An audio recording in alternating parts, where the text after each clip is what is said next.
Magandang araw po. Sana po ay nasa mabuti kayong kalagayan.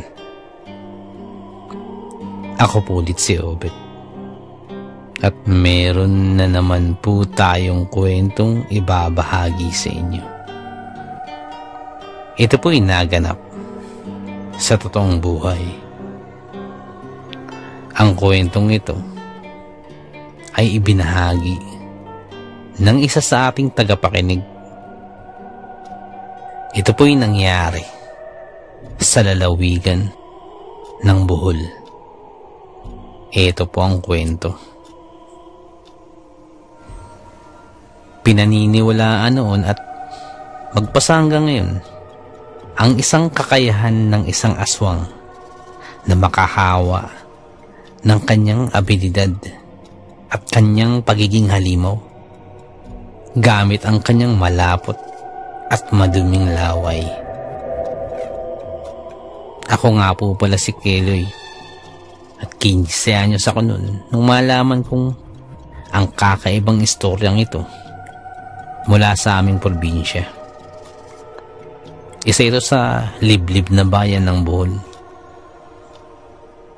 Taong 1962 kung saan sumulpot ang isang misteryosong babaeng kilala sa kanyang kasuotang balot na balot. Kulay itim ang kanyang laging isinusuot at nagtataglay ito ng mga mayayabong na buhok. Sino siya? Nakakatakot naman ang kanyang wangis. Tila ba may lahi itong... Sambit ni Aling Nitay habang kasama ang kaibigang nagpapaapoy ng mga tuyong dahon para isiga sa loob ng kanilang bakuran. Ayon sa mga nakausap ko nun, makikitang naglalakad daw kasi ang isang babae. Madumi ang katawan nito at nangangamoy ang kanyang mga kasuotan. Nangihina raw ito at tila ba tumakas kung saan man siya nanggaling nung araw na yun. Huwag mo nang ituloy, Nitay. Alam ko nang sasabihin mo. May kutob din ako. Baka nga may hiwaga at may nakakapanindig balahibong nakaraan ang babaeng yan. O siya, magtitinda pa ako ng gulay diyan sa may kabilang kalsada. Kaya maiwan na kita, ha?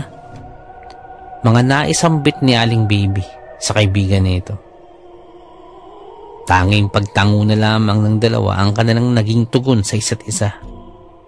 At kahit na naghiwalay ang magkaibigan sa kanilang gawain, ay nakatingin pa rin ang kanilang mga nagdududang mga mata sa babaeng kanina pa naglalakad sa mabuhanging bahagi ng kalsada ng bayan niyan.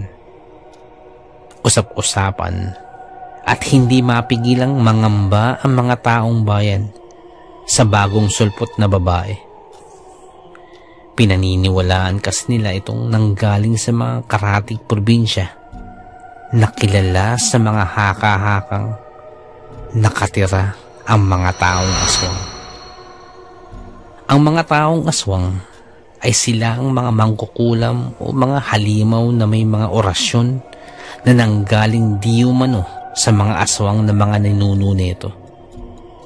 Ang aswang sa mga kagubatan. Paglalarawan ng isang matandang albularyo sa amin na si Aling Bertong na ang kinaibahan daw ng isang taong aswang sa mga aswang na kilala sa Kabisayaan ay mababang uri raw ito ng isang aswang. Ngunit dahil daw sa mga orasyon at ritual na pumapatay sa kanyang biktima, ay masasabing isa itong matalinong aswang. At iyon ang naging abilidad niya. Kaya niyang makihalubilo sa mga tao. Kahit na hindi alam ng mga tao na mga aswang pala ang mga ito. Dahil na rin sa pinag-aaralan ng mga ganitong klaseng aswang, kung paano mamuhay ang mga tao at mga gawain, pati ang pagkain nito sa araw-araw. Bagong sulpot na babae? Baka taong aswang yan, baby, ha? Bagong sulpot na babae? Taong aswang? Totoo ba yan? Baka hindi naman siguro totoo yung mga sinasabi mo niyan. Hindi kami naniniwala. Sino ba nagsabi sa inyo na Ber? Wika ni Aling Alita sa kanyang kapitbahay na si Aling Bibi. Nakapansin-pansin ang pagiging walang tiwala. Oo, totoo ito. Nay Alita, alam niyo ba sinabi ito ni Nitay sa akin? At ako rin ay mismong nakasaksi sa babaeng ito. Kung kaya't alam ko at sigurado ako na aswang ito. May diktang pakiwari ni Baby kay Aling Alita. Hanggang sa dumaan ang mga araw, kumalat ang balibalitang maraming nagkakasakit sa bayan namin. Maraming nakakaranas ng pagsusuka at kung ano-ano pang kababalaghan na nangyayari. Katulad na lamang ng pagkawalan ng mga alagang hayop ng mga taga rito sa amin. Nakakagimbal at nakakakilabot kung malalaman. Udoy, nawawala na rin ba yung mga alaga mong tandang? Dito sa akin, yung mga sisiw at mga inahin ko, yung mga nawawala na rin. At ang iba naman, puro na lamang patay ang nakikita ko.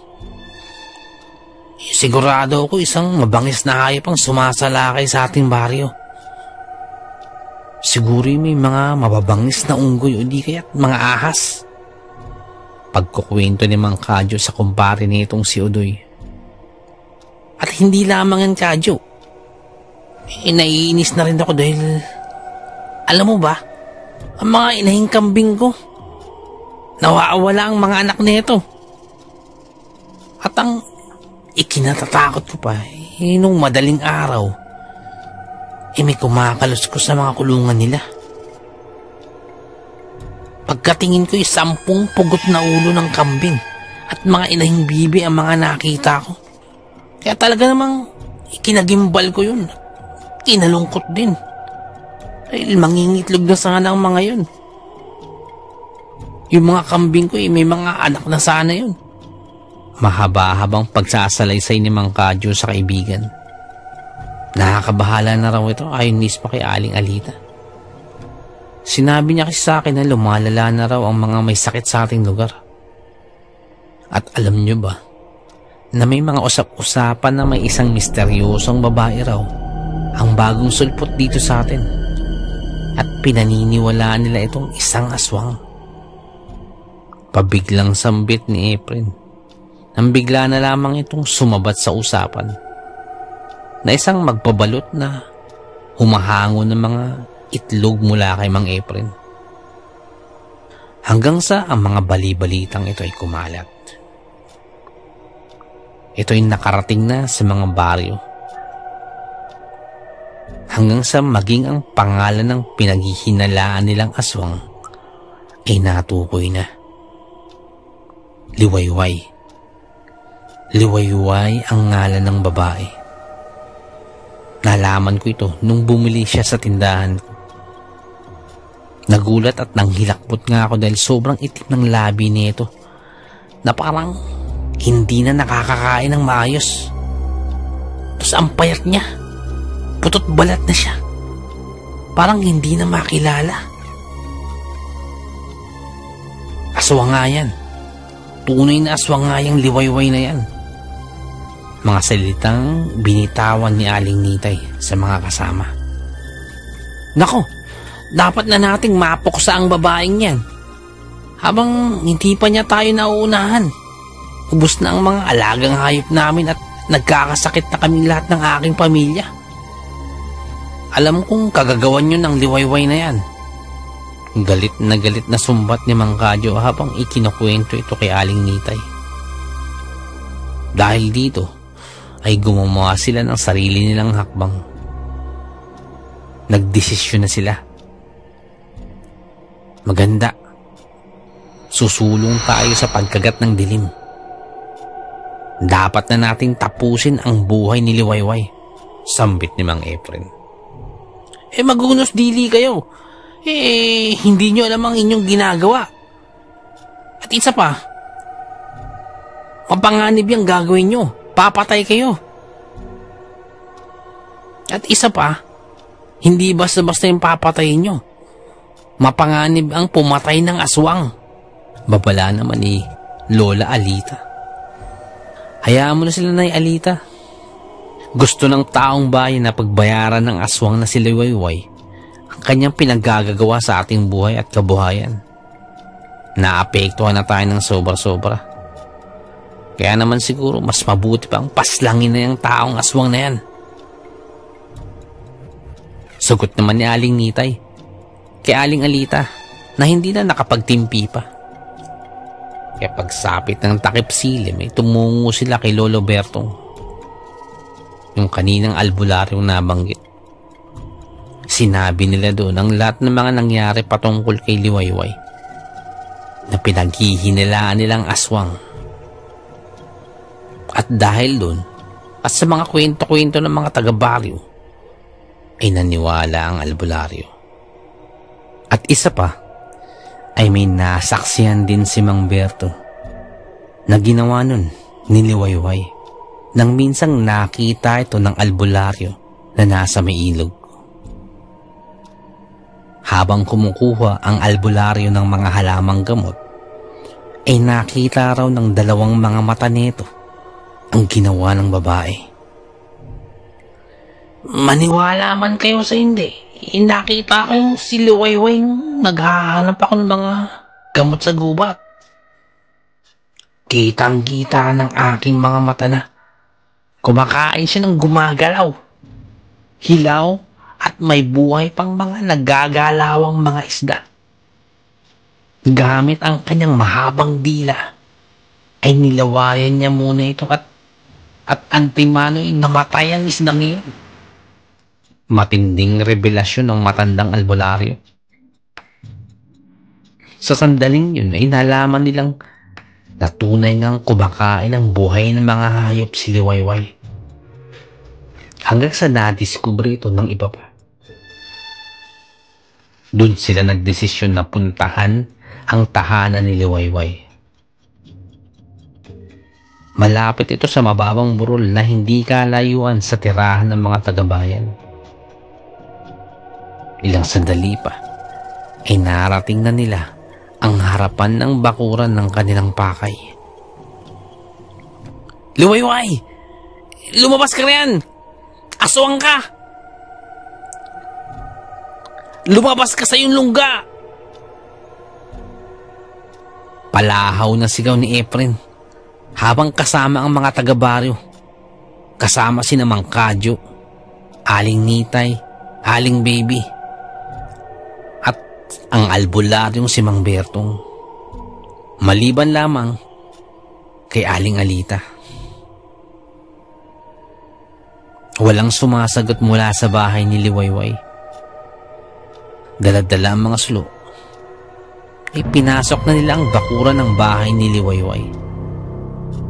Sa kabila ng pagiging masukal at liblib ng lugar, dagdag bang iba't ibang huni ng mga hayop doon na halos papunta na sa kagubatan, ay sinuong pa din iyon ng mga taga-baryo. Kung siguro kabilang kayo sa mga pumunta doon nung gabing yun, ay sigurado kung aatras kayo dahil talagang nakakatakot ang lugar, lalo pat magtatakip silim. Ngunit nakapagpasya na sila. Tinutugis nila si Liwayway. Nang may mapansin si Kadyo sa loob ng kubo bago pa sila makapasok ng tuluyan sa kubo. Sumilip ito sa isa sa mga siwang ng kubo mula sa labas. Sinay Alita? Sinay Alita nasa loob ng kubo. Nakikita ko na lumalabas ng dila ni Liwayway. Parang nilalawa niya si Aling Alita. Madali! Iligtas natin siya! Hudyat ni Kadyo. Hindi na nakapagtimpi ang mga kasamahan ni Kadyo. Kaya pinuwersa na nila at sinira ang pintuan ng bahay ni Liwayway. Pagkapasok, ay kaagad nilang hinila si Aling Alita upang mailayo agad kay Liwayway. Lapastahan ka talaga, Liwayway. Pati ba naman si Alita'y bibiktimahin mo rin? Sigaw ni Mang Berto. Nagalit ng mga tagpong yun. Kasabay nun ay sinimulan na nilang sunugin ang ibang bahagi ng bahay ni Liwayway. Huwag niyo siyang sasaktan. Huwag niyo siyang sasaktan. Mabuti siyang tao. Mabuti. Agad na sigaw ni Aling Alita sa mga naroroon. At ito'y kinagulat na mga sumugod ng taga-bahay. Ngunit bago pa mahimasmasan ang iba, ay malaki na ang apoy at natutupok na ang malaking bahagi ng bahay ni Liwayway. Nang makarinig sila ng pagtiyak ng isang bata mula sa loob ng kubo. Parang ilang taong gulang pa lamang. May bata dito. May anak si Liwayway. Natatarantang sambit ni Aling Nitay. At kasabay nito, nakita ng tumatakbo ang bata papalabas mula sa nasusunog at natutupo na kubo ni Liwayway. Kaya yung ibang taga-baryo ay tinangkang iapulang apoy. Ang iba naman ay kagad iniligtas ang bata mula sa bahay.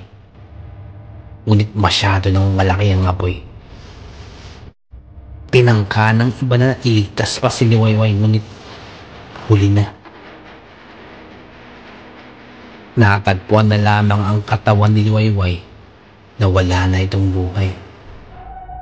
Marahil ay hindi na kinaya ng kanyang baga ang napakakapal na usok na mula sa pagsunog. Gulat na gulat ang lahat at nagimbal sa nangyari. Hanggang sa nagsalita si Aling Alita.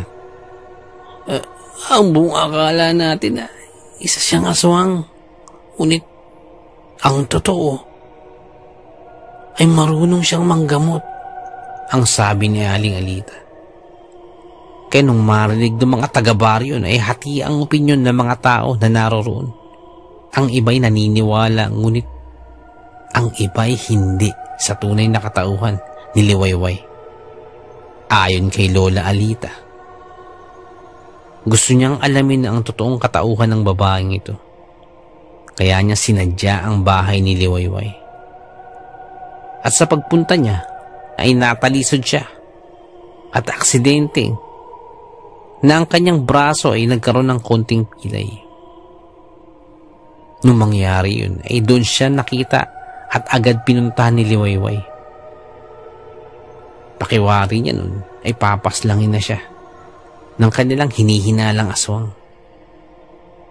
Bagkus ay tinulungan siya nito at tinulungang malunasan ang kanyang pilay. Kaya pala naririto si Liwayway ay upang isikreto ang pagtugis niya sa mga taong aswang, kung kaya't sumunod siya nang pumunta rito ang mga aswang na yan. Doon pa lamang kinakitaan ng pagsisisi ang mga taga-baryo nung nakita nila ang tuluyang paggaling ni Aling Alita. Abot-abot din ang kanilang pagsisisi nang nakita nila yung bata kanina. Dahil sa kinasapitan ng bata, ngayon ay ulila na itong lubusan. Apo, anong ngalan mo nang mapakilala kita sa kanila? Patanong na sambit ni Aling Alita. At tugod naman ang bata. Ako po si Keloy. Anak po ako ng manggagamot na si Liwayway.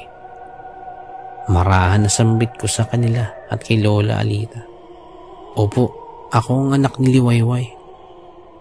Ang pinaniniwalaan nilang aswang dahil sa kanilang nasaksiyan sa paggamit nito ng kanyang laway.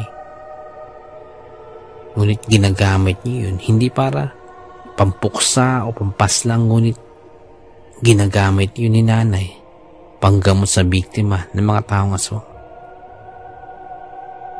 Tinanggap ko na ang aking tadhana at hindi ko na maibabalik ang nakaraan. Dahil na rin siguro sa kinupkup na ako ni Lola Alita at napalapit na rin ako sa kanila. At sa aking nadiskubre, sa aking totoong ina, at kung sino siya nung araw na yun, magbibinata na ako nung nadiskubre ko yun. Kahit masakit sa akin na kung sino pa yung tinulungan ng aking ina, eh sila pa yung gagawa ng hindi mabuti sa kanya. Humingi ng tawad sa akin ng mga kabaryo ko na sangkot sa kalapastangan ng iyon. At maging si Lola Alita ay humingi ng tawad sa akin. Napagbayaran na din nila ang kanilang naging kasalanan sa aking ina. Tulad ni na Mang Kadyo, Mang Efren, Aling Baby, Aling Nitay at Mang Bertong. Namatay silang lahat dahil sa sakit na pinaniniwalaang galing sa mga taong aswang. Matutulungan ko sana sila, ngunit hindi ko pa alam ng mga panahon na yun kung paano sila ililigtas. Kung nabubuhay lang sana ang aking ina, ay malamang matutulungan ko sila at magagamot din. Ngayon ay nasa hustong gulang na ako at ipinagpatuloy ko ang pangaral sa akin ng itinuturing kong lola, si Aling Alita. Bago siya namayapa, sinabi niya sa akin na gamitin ko raw ang mga natira sa mga nasunog na gamit ng aking ina at ipagpatuloy ka raw ang kanyang paggagamot. Tulad ng aking ina na si Liwayway. Napakahiwaga ng ating mundong ginagalawan. Napakaraming bagay ang mahirap ipaliwanag, pero nagaganap. Hanggang dito na lamang po. Salamat po sa pakikinig. Magandang araw po.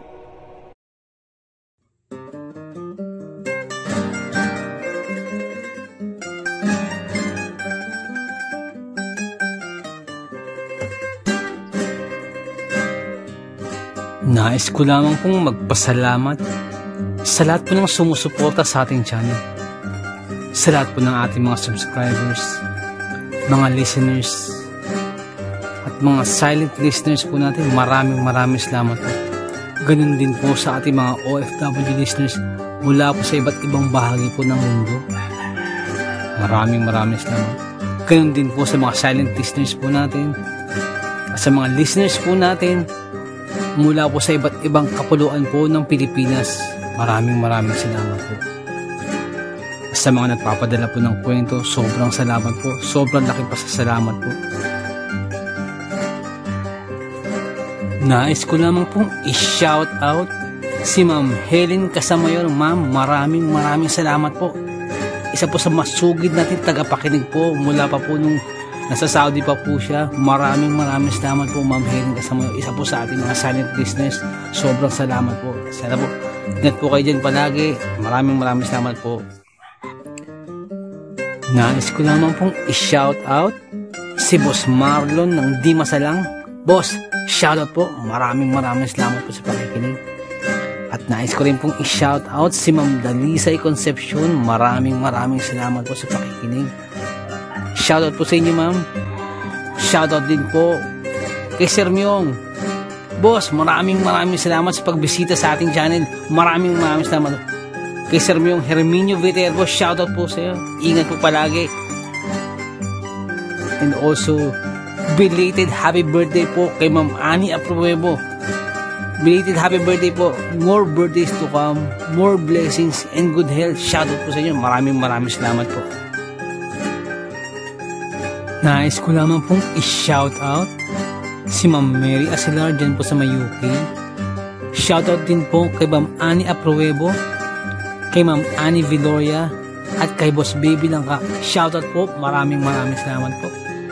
Shoutout din po kay Ma'am Janet Verga dyan po sa may Qatar. Shoutout po. Kay Ma'am Liza Arcega. Shoutout po.